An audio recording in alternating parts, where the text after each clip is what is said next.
성도 여러분 안녕하십니까? 8월 5일 수요일 새벽 말씀의 시간입니다. 오늘은 말씀을 나누기 전에 먼저 한 가지 광고와 안내를 좀 드리고자 합니다. 저희들이 이렇게 매일 아침 말씀의 시간을 유튜브를 통하여 나누고 있습니다. 그리고 화요일, 금요일 안식일 예배도 우리가 유튜브에서 생방송을 통하여 참여하게 되고 또 그 영상들이 남아있지요. 그런데 이제 우리가 이 8월 달부터는 그 일주일 분량만 그 유튜브에 남겨놓고 다 지우게 될 것입니다. 원래 이 유튜브를 통하여 우리가 말씀을 나눈 것의 원칙은 그날 말씀을 정해진 그 시간에 함께 나누는 것입니다. 불갑을 그것을 그 시간에 참여하지 못하는 분들이 추후에도 볼 수 있도록 저희들이 그 영상을 유튜브에 계속 남겨놓습니다만은 가급적이면은 제 시간에 예배도 새벽 기도에도 참여해 주시고 또 그것이 이제는 지난 것들은 지워진다라는 것을 잘 이해하시고 따라 주시게 되길 바랍니다. 자, 오늘 우리가 통독해야 할 하나님의 말씀은 이사야 49장부터 51장입니다. 그 말씀의 간단한 개요를 보면 메시아의 재건 사업, 그 다음에 50장은 메시아의 순종에 관한 기별, 51장은 구원의 약속과 위로에 대하여 나오고 있습니다. 이 말씀들을 통하여 이사야는 예수님을 우리에게 많이 소개합니다. 그래서 예수 그리스도를 다시 한번 떠올리고 감사하며 또한 그 감동의 신앙을 주님 앞에 시인할 수 있는 그런 이 말씀과 함께 나누는 계기를 가지시게 되길 바랍니다. 자, 오늘은 이번 주 교과 공부에 대한 영상을 다시 한번 보고 이 새벽의 말씀을 대신하도록 하겠습니다. 자, 이번 주에 교과의 제목은 무한한 가능성이다 라는 제목으로 이루어져 있습니다. 먼저 기억절을 한번 보도록 하죠. 이 모든 일은 같은 한 성령이 행하사 그의 뜻대로 각 사람에게 나누어 주시는 것이니라. 고린도전서 12장 11절의 말씀입니다. 자, 오늘 이 기억절에서 보면 성령께서 행하사, 성령께서 하신 일에 대한 것을 먼저 우리에게 제시합니다. 그리고 성령께서 행하셨다면 그 대상이 있겠죠. 누구입니까? 그것은 온전히 그리스도의 복음을 가진 모든 이 생명의 온전한 구원을 하나님께서 바라시는 그 영혼들인 우리들이겠죠. 그리고 무엇을 할 것인가가 또 중요한 내용으로 나오게 될 것입니다. 자, 이번 주 교과에서는 성령께서 우리에게 그 무엇을 할 것인가에 대한 내용들을 알아보고 어떻게 할 것인가가 그 주제가 되지 않겠는가 생각합니다. 자, 먼저 이 84페이지에 있는 블록에 있는 한 부분을 좀 보도록 할까요? 하나님은 그분을 위해 증언하라고 우리에게 요구하신다. 전도는 선택받은 소수만의 전유물이 아니다. 전도는 모든 그리스도인에게 주어진 하나님의 부르심이다. 예, 성령께서 우리에게 주시고 우리를 통하여 하시고자 하는 일이 여기 이렇게 바로 첫 페이지에 나와 있습니다. 그것이 무엇이죠? 전도라는 것입니다. 전도를 위하여 우리에게 하나님께서 하실 일이 있다는 것이죠. 그것이 무엇인지 한번 그 다음에 또 한번 내려보도록 하지요. 전도와 봉사를 위해 우리를 부르신 하나님은 그 임무를 위하여 우리를 준비시키신다. 그분은 각 신들에게 영적인 은사를 부여하신다. 하나님은 자격을 갖춘 자들을 부르시는 것이 아니라 부름을 받은 자들이 자격을 갖추게 하신다. 믿는 자는 누구든지 거저 구원하시는 것처럼 그분은 우리 모두에게 은사를 제공하신다. 자, 하나님께서 전도를 위하여 우리에게 행하시는 일의 단계가 있어요. 그 단계에서 오늘 이 좀 보고 있는 이 블록의 말씀들을 보면은 교과 책에 있는 내용이죠. 첫 번째 단계는 부르심입니다. 하나님께서 부르셔서 이 먼저 하나님께서 선제하셨다라는 그 사상을 여기에도 드러내시는 것입니다. 하나님께서 우리를 먼저 보셨고, 하나님께서 우리를 먼저 아셨고, 하나님께서 우리를 먼저 사랑하셨고, 그렇게 이 신앙에 있어서는 하나님과 우리의 관계에 있어서 먼저의 사상이 있어요. 하나님께서 그렇게 먼저 행하시는 것입니다. 그리고 여기에서 보면 또 뭐라고 되어 있죠? 자격을 갖춘 자들을 부르시는 것이 아니라 우리에게 있어서 우리 스스로가 가지고 있는 자격은 그리 중요한 것이 아니라는 것입니다. 이 말씀의 의미는 무엇일까요? 하나님께서 저 하늘에서 이렇게 쳐다보십니다. 우리가 이런 얘기를 종종 하죠. 키가 크면 한 2m가 넘겠지요. 그러나 하늘에서 볼 때에 2m가 넘는 사람이나 한 150, 160 되는 사람이나 하나님 보시기에 그것이 그렇게 큰 차이는 아니라는 것입니다. 즉 우리가 높은 자나 낮은 자나 많이 배운 자나 못 배운 자나 가진 자나 없는 자나 하나님의 그 시선에서 보시기에는 별다른 큰 차이를 느끼지 못하는 것입니다. 그렇기 때문에 인간의 갖춘 바 능력이 어떠냐가 중요한 것이 아니라 하나님께서 보실 때에 그 하나님의 시선 속에 들어오고 하나님을 향하여 손을 내뻗느냐 안 뻗느냐가 중요하다는 것입니다. 그래서 이렇게 부르신 자들을 향하여 두 번째 무엇 하시는가? 준비시키신다는 것입니다. 어떻게 준비시킨다고 했어요? 자격을 갖추게 하시기 위하여 준비시킨다는 것입니다. 여기서 이 자격은 무엇일까요? 좀 전에도 설명했지만 우리의 노력으로 갖추어지는 그런 자격이 아닙니다. 단지 하나님과 연결되어 있는가, 또 하나님께서 내뻗은 손을 거부하지 않고 붙잡고 하나님께 자기 자신을 내려놓고 시인하고 있는가. 그래서 이 하나님께서 부르신 자를 준비시키는 그 과정 속에서의 중요한 모습은 하나님께 대하여 우리가 응답하고 믿는 것에 대하여 시인하는 우리의 자세가 있느냐 없느냐라는 것입니다. 단지 어떻게 하면 되는 것이에요? 예, 주의 종이 듣겠나이다, 주의 종이 여기 있겠나이다라고 인정하는 그 자세가 준비된 자세라는 것이죠. 이렇게 부르심을 받고 그렇게 하나님과 연결되어서 준비된 자에게 무엇을 하신다고 되어 있어요? 영적인 은사를 부여하시겠다. 어떻게 해요? 우리 모두에게 이 은사를 제공하시겠다라고 하는 것입니다. 우리는 이 신앙을 하면서 아주 특별한 자들을 우리 스스로가 구별해내는 경우들이 많이 있습니다. 하나님의 전도하는 일은 그 훌륭한 목사님이나 아주 신앙 좋은 장로님이나 또 헌신적인 집사님이나 하시는 일이지 나는 그런 거하고는 상관없어, 이렇게 이야기를 하죠. 그러나 오늘 교과에서는 그러한 자세가 잘못됐음을 우리가 시정되기를 바라는 마음의 내용을 분명히 제시하고 있습니다. 성령의 은사는, 영적인 은사는 어느 누구 구분하지 않고 모두에게 주어진다는 것입니다. 그것이 크냐 작으냐, 오른손에 할 일이냐 왼손에 할 일이냐, 이것이 중요한 것은 아닙니다. 이 은사는 각기 달라요. 이번 이 교과를 좀 더 공부하다 보면 그 내용도 나오죠. 중요한 것은 무엇입니까? 은사가 주어지고 있다는 것입니다. 여러분께서 교과를 공부할 때 첫 번째 이 서론 부분을 잘 공부하면 일주일의 공부가 그 안에 다 담겨져 있는 것입니다. 그래서 이 서두 부분을 제가 좀 자세히 이야기하고 있는 것입니다. 자, 그래서 이 첫 페이지 밑에 보면 어쩌면 이번 주 주제에 마치 결론적인 말씀을 첫 페이지에 이렇게 기록하고 있는 것입니다. 그러므로 우리가 자신을 하나님께 구별하고 우리의 삶을 그분의 일을 위해 바치면 우리의 가능성에는 한계가 사라진다.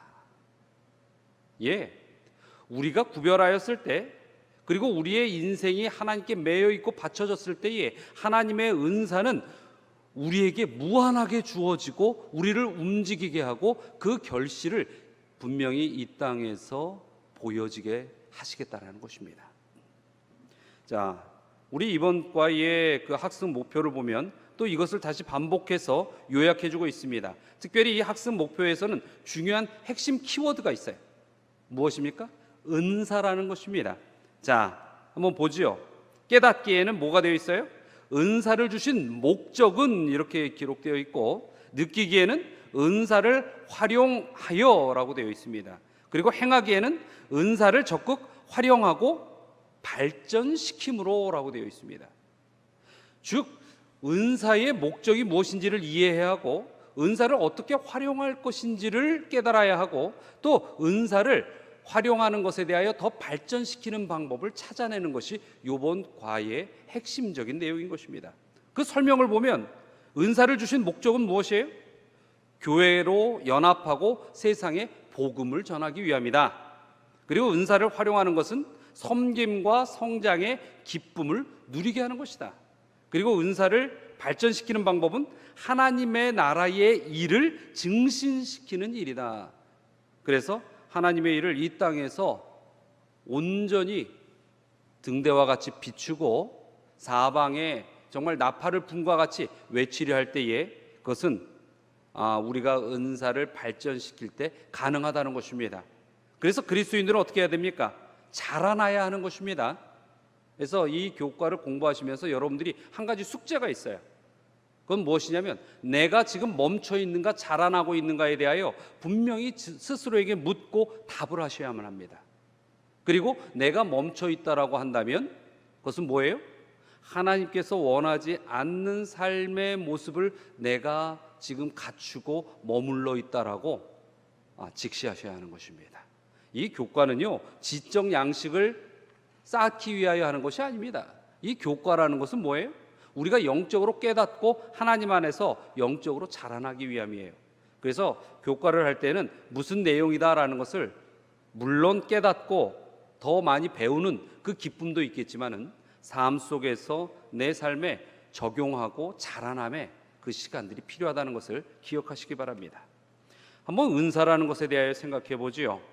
로마서 6장 23절에 보면 죄의 싹은 사망이요 하나님의 은사는 그리스도 예수 주 안에 있는 영생이니라 이렇게 이야기했어요.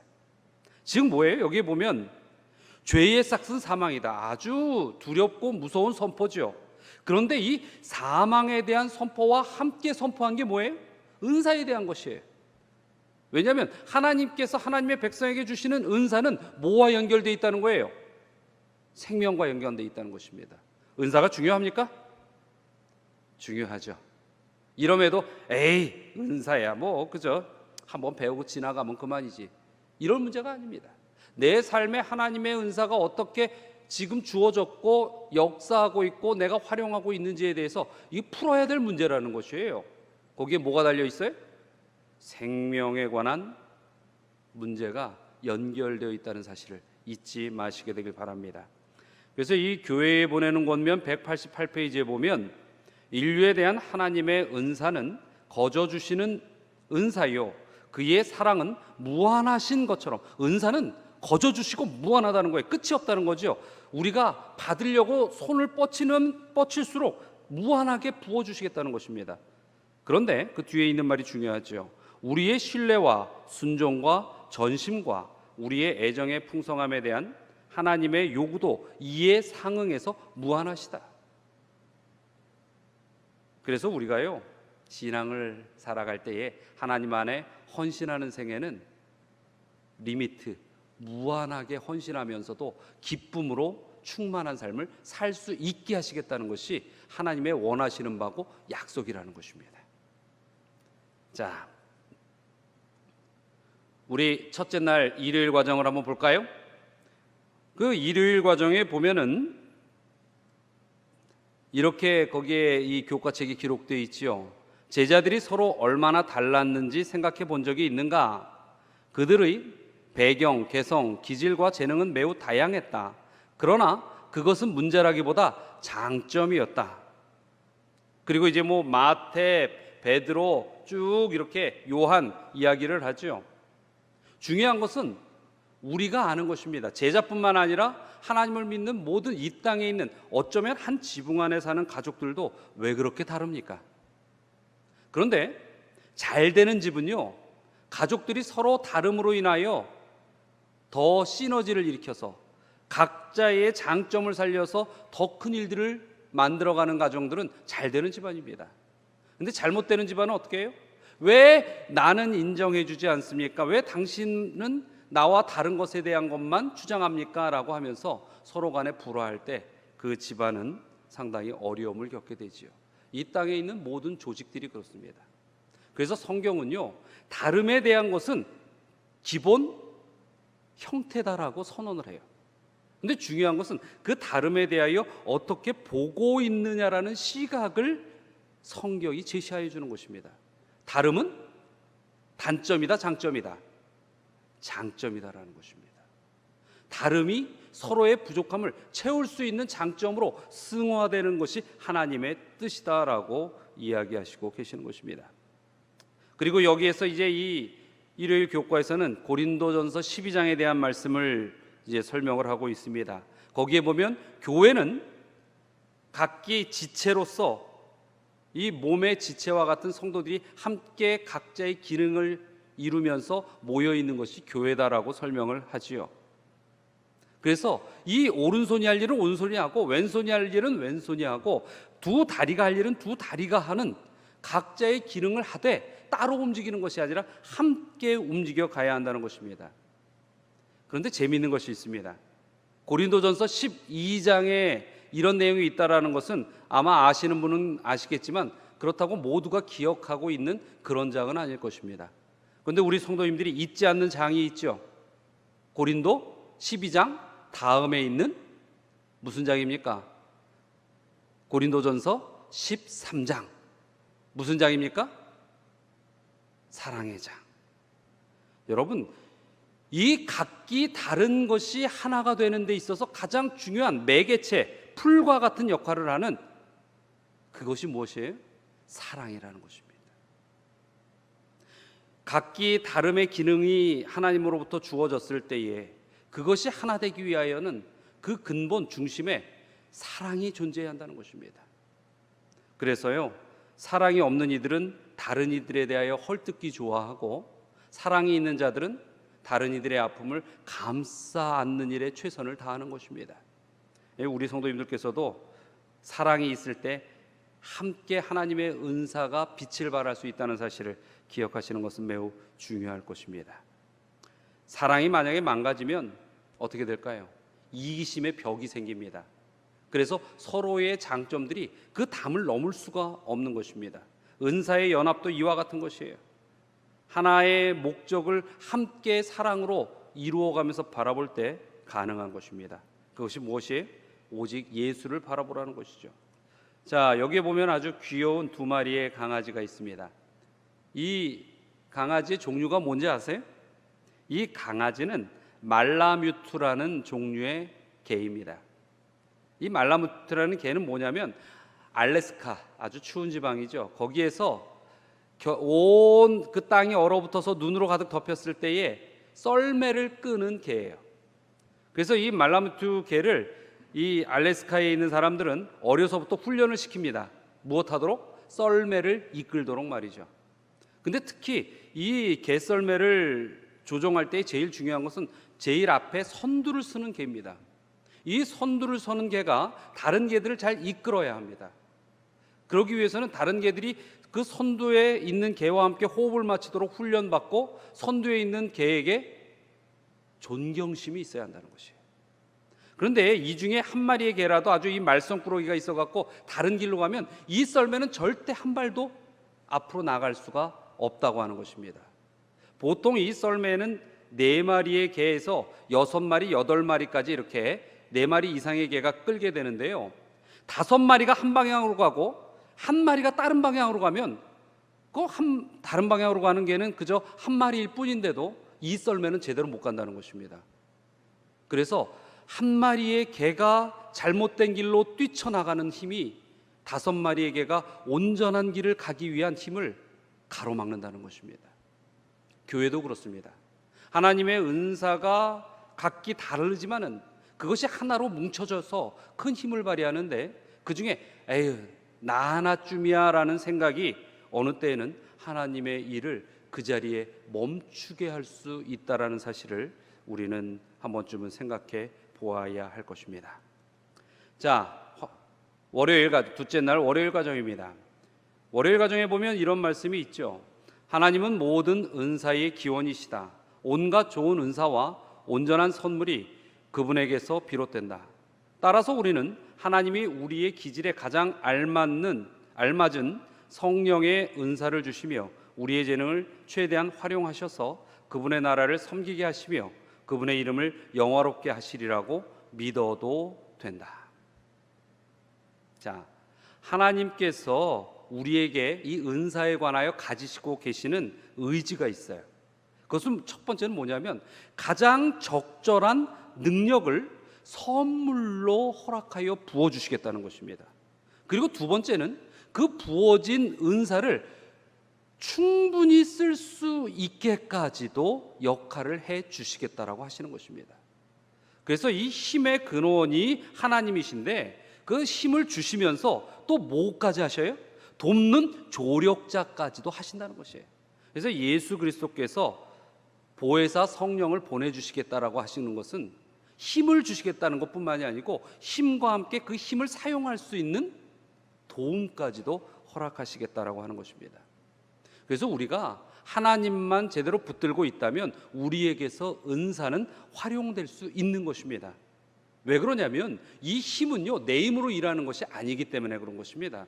이 힘은 하나님의 힘이기 때문에 하나님께서 작동을 하시길 원하실 때에 내가 사용 승낙에 대한 스위치를 열기만 하면 쓰여지는 것입니다. 그래서 이 은사는 하나님의 능력의 일부이고 하나님에게 그 뿌리를 두고 있다는 사실을 우리가 기억해야 할 것입니다. 그래서 이 교과책에는 또 이렇게 이야기하고 있죠. 예수님이 침례를 받으실 때에 성령으로 기름 부음을 받으시고 그분의 사역을 위해 온전하게 준비되셨던 것처럼 우리도 침례 시에 성령을 받는다. 즉 우리가 하나님을 믿기로 결심한 그 순간에 은사의 통로는 어떻게 됐다는 거예요? 열려 있다는 것입니다. 다시 말씀을 이걸 역설적으로 이야기하면 나는 하나님의 받은 은사가 없습니다라고 얘기하면 그 이야기는 뭐와 같은 거예요? 침례의 경험은 있으나 하나님으로부터의 내려오는 통로를 나는 막고 있습니다라는 이야기인 것이죠. 그래서 여러분들께서 하나님을 믿기로 한 결심을 여전히 변함없이 시인하고 계시다면 여러분에게 은사 있음도 시인하셔야 한다라는 것입니다. 자, 셋째 날 과정을 보죠. 셋째 날에 보면 이런 설명을 우리에게 주고 있습니다. 영적인 은사에는 몇 가지 목적이 있다. 하나님이 신자들에게 영적인 은사를 주시기 때문에 교회는 그들로 말미암아 성장하고 강화되어 하나님의 사역을 성취할 수 있다. 그러한 은사들은 세상에서 그분의 선교를 수행할 수 있도록 하나가 된 교회를 발전시키기 위해 고안되었다. 이 부분에 있어서 참으로 많은 이 갈등과 고민과 부인하는 그러한 하나님의 백성들도 있습니다. 신앙은 마치 나의 생애의 개인적인 어떤 안녕을 위하여 하는 것처럼 여기고 그렇게 이야기하시는 분들도 꽤 많이 있습니다. 분명한 것은 하나님께서 우리를 향하여 베푸시는 사랑은 우리 개개인의 모든 생명의 영속성입니다. 영원한 생명을 허락하시기 위함인 것이죠. 그러나 그 생명을 주셔서 하시고자 하시는 또 하나의 일은 온 인류를 살리고자 하시는 하나님의 그 마음과 사역에 함께 가는 동역자가 되기를 바라시는 것입니다. 우리가 그저 호적의 가족이라고 올려놓는다고 해서 가족의 모습을 다 갖추는 것이 아닙니다. 가족이 되었을 때는 한 생각, 한 울타리 안에서의 또 적절한 역할의 분담, 또 거기에 따른 의무감, 그리고 그것을 이루며 가며 느끼는 행복과 기쁨, 이런 것들이 다 갖추어질 때 그걸 가족이라고 이야기하는 것입니다. 하나님께서 우리를 가족이라고 불렀을 때에도 하나님은 정말 가족으로 우리를 여겨주시는 거예요. 그래서 아버지가 아들에게 어떠한 것들에 대하여 사랑으로 제시하듯이 우리가 가족의 구성원으로 해야 할 일들을 제시하고 계시다라는 것이죠. 영적인 은사, 그것을 주심에 있어서 그 목적은 모든 온 인류가 한 가족이 됨에 쓸 수 있도록 우리가 그 은사를 사용하기를 바라시는 것입니다. 그래서 영적인 은사는 하나님의 일을 위하여 쓰여져야 한다는 것입니다. 은사는 하나님의 능력의 이 일부라고 우리는 분명히 깨달아야 하는 것이죠. 마태복음 9장에 보면 한 여인이 나옵니다. 12년 동안 혈우병으로 인하여 모진 고생을 한 여인이었죠. 그 여인이 어떻게 합니까? 예수님께 다가가서 예수님의 옷자락을 잡습니다. 근데 그것을 예수님께서 알아채시지요. 왜 그러세요? 성경에 보면 자신의 힘이 빠져나간 것을 아시고 반응을 하신 것이라고 이렇게 설명하고 있습니다. 마찬가지입니다. 예수 그리스도께서 여인의 믿음으로 옷을 잡았을 때 그 여인의 손을 통하여 예수님의 능력이 나아가 그를 낫게 한 것처럼, 그 믿음에 반응하신 것처럼 우리 믿음이 갖춰졌을 때에 우리에게 성령의 은사가 연결되어 쏟아져 내려오는 것입니다. 그리고 그 은사를 우리가 쓰는 일에 있어서 예수님께서 아실까요, 모르실까요? 아는 것입니다. 그래서 이 하나님께로부터 받은 은사는 어떻게 쓰여지는지에 대하여 하나님께서 분명히 살피고 계시다는 사실을, 아니 살피지 않아도 알 수밖에 없는 일이라는 것을 우리가 알아야 하는 것입니다. 그래서 이 하나님께서 주신 이 영적 은사를 차용하여서 세상 일에 쓰는 것은 하나님의 일을, 이 하나님의 능력을 도적질하는 것과 같다. 이 사실을 좀 가슴속에 새기시길 바랍니다. 그래서 어찌 보면 이 마지막 시대의 수많은 하나님의 교회들이 이 하나님의 일을 하는 목회자조차도 그 하나님의 일을 통하여 자신의 사리사욕을 채우려 하는 그런 모습들을 드러낼 때에 그것이야말로 이 세상에서 그냥 넘어갈 수 없는 엄청난 죄라는 것을 우리는 알아야 합니다. 여러분, 신앙으로 인하여 또 하나님께서 주신 여러분의 은혜의 은사를 잘못 사용함으로 인하여 여러분 개인의 유익을 삼지 마셔야 할 것입니다. 자, 그래서 이 화요일 가정 뒤에 보면은 그대는 아마도 영적인 은사와 선천적인 재능 사이의 관계가 궁금할 것이다 라는 질문을 던집니다. 그렇다면 어디까지가 은사고 어디까지가 재능인가 라는 것이죠. 그런데 하나님께서는 우리에게 주신 재능도 그것이 하나님의 영광을 위하여 쓰여지면 거기에 은사의 능력을 더하십니다. 그러나 하나님께서 온전히 우리를 위하여 허락하신 그 은사의 기능은 하나님의 우리에게 허락하신 그 품성의 아름다운 모습 속에서 드러날 수밖에 없는 것입니다. 여러분들께서 정말로 우리가 하나님께서 주신 그 선천적 재능과 더 그 위에 있는 하나님의 주신 은사에 대하여 잘 구분하고 또 우리에게 갖추어진 재능마저도 더 큰 하나님의 은사의 이 더함의 능력으로 변환시킬 수 있는 삶을 사는 것은 매우 중요할 것입니다. 자, 수요일 과정을 한번 보지요. 수요일 과정을 보면 그 은사를 그러면 어떻게 해야 될 것인가? 은사를 우리에게 어떤 은사가 우리에게 주어져 있는가? 그것을 어떻게 발견할 것인가에 대한 것을 질문으로 던지고 있습니다. 자신을 하나님께 성별할 때 우리는 성령의 은사를 받는다. 그러면 우리는 우리에게 주신 은사가 무엇인지를 보여달라고 요청한다. 그때 우리가 자기를 영화롭게 하려는 정신을 비우고 먼저 예수님을 섬기려는 열망으로 우리의 마음을 채운다면 그분의 영께서는 우리에게 부여된 영적인 은사들이 무엇인지를 깨닫게 해 주실 것이다. 이 말씀은 무엇입니까? 여기에 볼 때 아주 중요한 단어가 있죠. 우리 자신을 하나님께 성별할 때, 성별이라는 게 무엇이죠? 거룩하게 구별하는 것입니다. 이 거룩하게 구별한다는 것은 무엇이냐면 하늘을 향하여 나의 삶을 여는 것입니다. 그래서 그 열린 나의 삶 속에 하나님의 영과 하나님의 뜻이 들어오도록 허락하는 것이죠. 이것은 내 자아 부인에서 오는 일인 것입니다. 그래서 하나님께서 계시기에 내가 있다라는 생각으로 우리의 삶이 전환되어 가야 한다는 것입니다. 자, 나에게 주어진 은사가 무엇인가를 깨닫는 것, 이것은 매우 중요합니다. 그런데 이것을 우리 스스로에게 던지는 내 삶의 질문과 답에서 우리는 얼마든지 찾아볼 수 있는 것입니다. 하나님의 영광을 위하여 정말 내가 하고 싶은 일이 무엇인가? 여러분 한번 이 시간에 질문해 보시기 바랍니다. 그리고 무엇을 할 수 있는가를 하나님을 향하여, 하나님의 영광을 위하여 무엇을 할 수 있는지를 생각하고, 또 그것을 위하여 내가 하고자 하는 열정이 있는가 없는가. 자, 여러분, 하나님의 영광을 위하여 내가 무엇을 하고 싶은지, 내가 할 수 있는 일이 무엇인지, 내가 그걸 정말 하려고 하는 열정이 가득한지, 여기에 대한 답을 찾을 때에 여러분들은 하나님의 은사를 발견하게 될 것입니다. 자, 여기 한 나무가 있죠. 이 아름다운 남도 바다에 있는 한 나무입니다. 아주 흔한 나무죠. 이 무슨 나무입니까? 야자수라고도 하고 코코넛 트리라고도 하죠. 그런데 제가 이 필리핀에서 잠깐 머물러 있을 때에 가만히 보면, 요즘은 이제 시대가 워낙 여러 가지 이러한 현대 물질로 모든 삶을 이뤄가기 때문에 덜합니다만, 아직도 그 가난한 사람들에게 있어서는 이 야자수는 필리핀 사람들에게 참 보배로운 나무입니다. 왜 그러냐면 이 나무는 버릴 데가 없어요.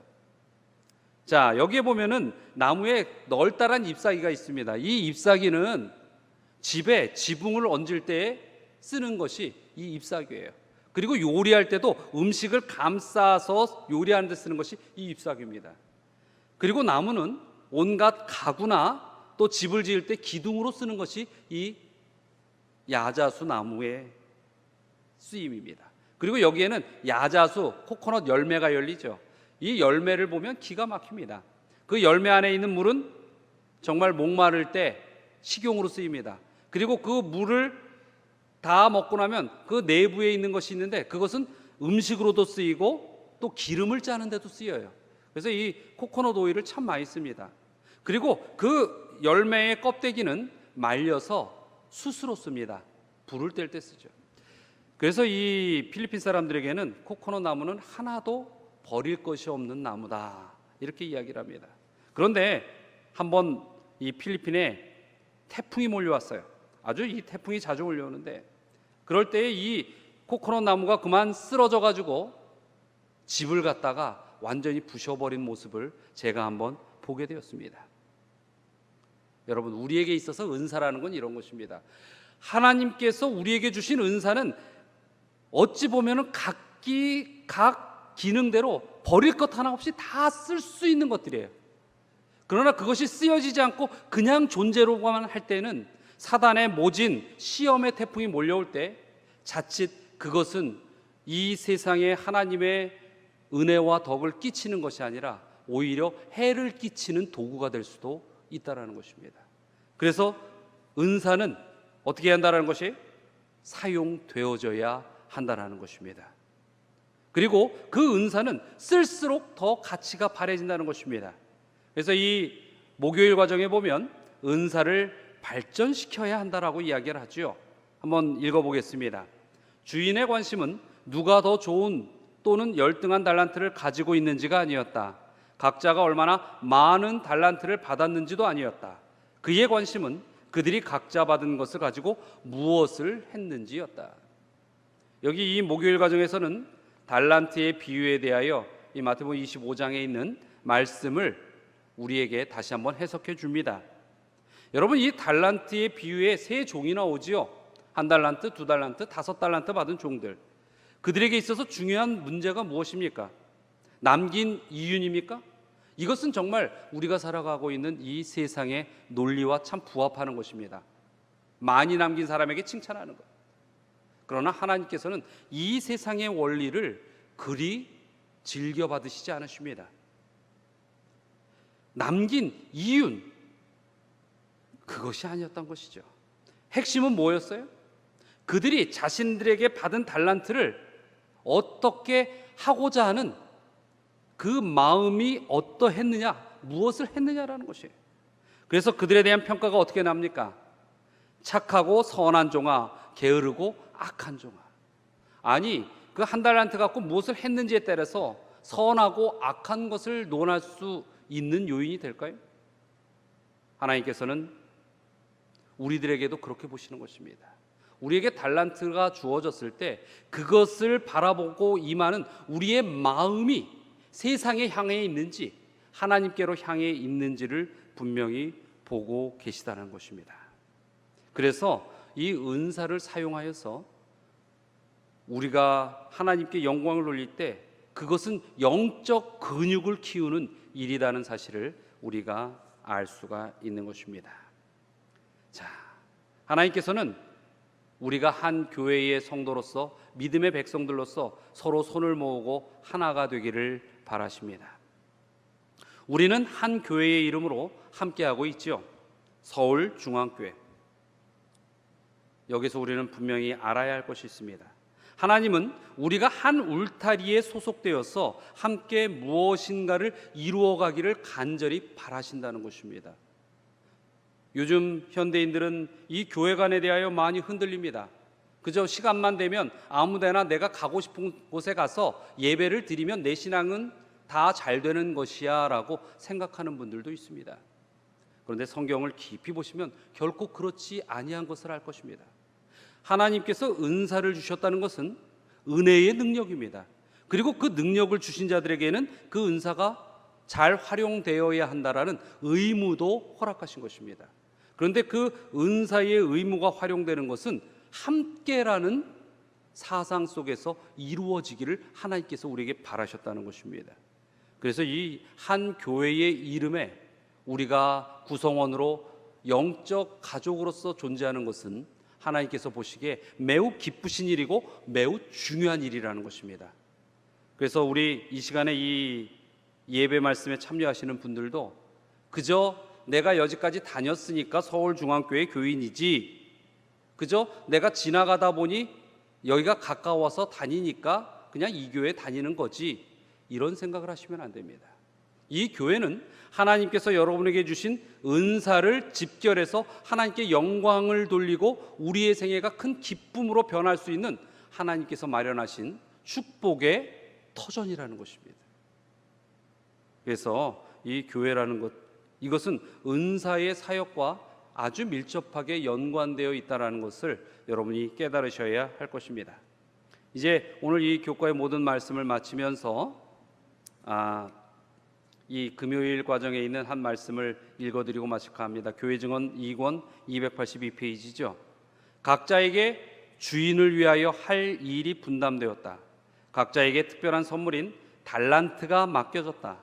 각각 그 재능대로 한 사람에게는 금 5달란트를, 한 사람에게는 2달란트를, 한 사람에게는 1달란트가 주어졌다. 모든 종들에게는 그가 책임져야 할 분량이 있다. 분량의 차이는 재능에 따른 것이다. 하나님은 공평하게 선물을 나눠주셨다. 그분께서는 종들의 알려진 능력에 따라 달란트를 분배하셨으며 그에 상응하는 결과를 바라신다. 우리 성도 여러분, 신앙은 생각 없이 하는 것이 아닙니다. 신앙은 분명한 하나님께서 주신 그 은혜 가운데서 또 이해하고 생각하고 결심하고 우리가 하나님 앞에 시인하는 것이 신앙인 것입니다. 또 하나님께서 이 수많은 말씀들을 가르치는 데는 무분별하게 가르치시는 것이 없습니다. 하나님의 말씀을 배움에는 원칙이 있습니다. 그리고 그 원칙에 우리가 동의가 이루어지고 깨닫고 지키고 실천해야 하는 의무가 따라오는 것입니다. 그리스도인으로서 살아가는 것이 무엇인지를 인지하고 올바르게 살아가야 할 그러한 필요가 우리에게는 절실한 것입니다. 이번 주 교과를 통해서 여러분들에게 주어진 은사를 분명히 깨달으시기 바랍니다. 그리고 그 은사가 여러분의 삶에 큰 힘이 되고 여러분에게 큰 기쁨이 되는 삶의 축복의 창구가 넓게 열려지는 역사가 일어나기를 간절히 바랍니다. 자, 오늘의 이제 함께 나눌 기도의 말씀을, 기도의 제목들을 좀 살펴보도록 하겠습니다. 정말 요즘 비가 많이 와서 많이 염려가 됩니다. 그래서 우리 수해로 피해 입은 사람들의 회복과 위로를 위하여 기도해 주시기 바랍니다. 그리고 교회의 선교 사업과 성도들의 연합된 신앙생활을 위하여 기도해 주시기 바랍니다. 다 함께 기도하시겠습니다. 사랑과 은혜가 많으신 하나님, 진정 이 땅에 복음의 빛을 비추어 주셨고 또 그 빛을 받은 저희에게 능히 주님께 영광 돌릴 은사의 축복을 허락하셨음을 감사드립니다. 진정 저희들이 그 은사를 주의 영광을 위하여 마음껏 사용하며 그것으로 행복할 수 있는 믿음의 백성들이 되게 하여 주시옵소서. 또 지금 이 장마철에 그 수해로 인하여 어려움을 당하고 있는 많은 사람들이 있습니다. 그들에게 삶에 다시 일어날 수 있는 용기와 힘을 주시고 또 회복과 위로의 손길로 어루만져 주시옵소서. 또 주님께서 이 서울중앙교회를 주의 복음의 등대로 삼으셨으니 저희의 연합된 모습 속에서 이 등대의 불빛을 주님께서 주신 은사의 기름으로 활활 타오르게 할 수 있게 하여 주시옵소서. 주님의 다함이 없는 은혜가 항상 저희의 삶 속에 역사하여 주시고 이끄시는 그 모든 사랑에 감사드리며 예수 그리스도의 이름으로 기도드리옵나이다.